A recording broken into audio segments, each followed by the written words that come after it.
Lakini Mheshimiwa Waziri,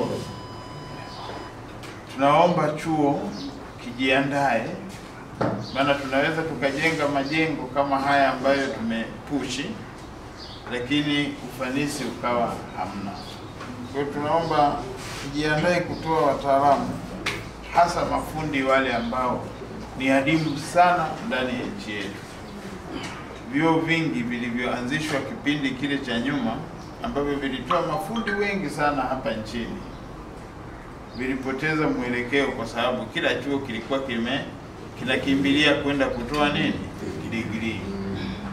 Matokeo yake tumekuwa hatuna mafundi ndani ya nchi yetu. Kwa sababu hiyo imefanya miradi mingi ikose watu ambao wana utaalamu halisi.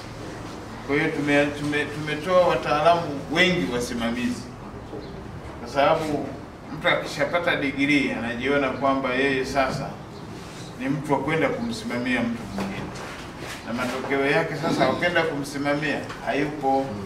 Kwa hiyo mlengo wa hiki chuo ni kusaidia tupate wataalamu, hasa mafundi mchundo na mafundi wasanifu.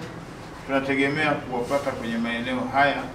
Kwa hiyo maelezo ya waheshimiwa wabunge wametoa, na nyinyi mmeyafanyie maboresho ili yaweze kuleta tija ndani ya nchi yetu.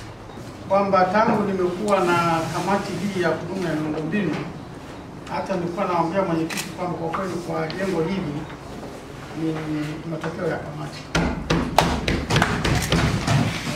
Nakumbuka walitoa sharti kwamba hamjaanza kujenga bado itaipiti. Yalikuwa ndio maelekezo ya kamati, na kwa kweli ikawa ni hakuna namna, lazima tuanze ujenzi wa kamati. Kwa hiyo nikiri kwamba pengine kama alivyosema Mheshimiwa Mambe litakiwa liwe la kwanza, kwa sababu na sisi kama wizara naona kwa kufanya hivyo kweli jengo, na ndio nitakuwa kusema chuo, basi hilo ndio jengo inaonyesha chuo kwa maana na jina lenye lilipo. Na kuhusu kukamilika kwa miezi 8, ukiangalia mradi huu kama tungekuwa na cash flow nzuri tangu mwanzo, tulikuwa tumetarajia kwamba itimie miezi 12. Kwa hiyo kwa hapa alipo, kama tutamlipa inavyotakiwa, tunaweka kwa hiyo miezi anakamilisha kwa hatua iliyopo. Na sisi pia tunafahamu, Mheshimiwa wajumbe, kwamba sisi kama wizara kwa kawaida tunapokuwa na mahitaji tunaomba Wizara ya Fedha, wakituishia sisi ili swala, nadhani hata mkandarasi hajawa na shida yoyote, tuna hakika tunafanya. Na tulichoambiwa ni kwamba, na sisi tumewaambia kwamba tunahitaji jengo likamilike. Walichotupa ni kwamba tutahakikisha kwamba tunalipa mapema.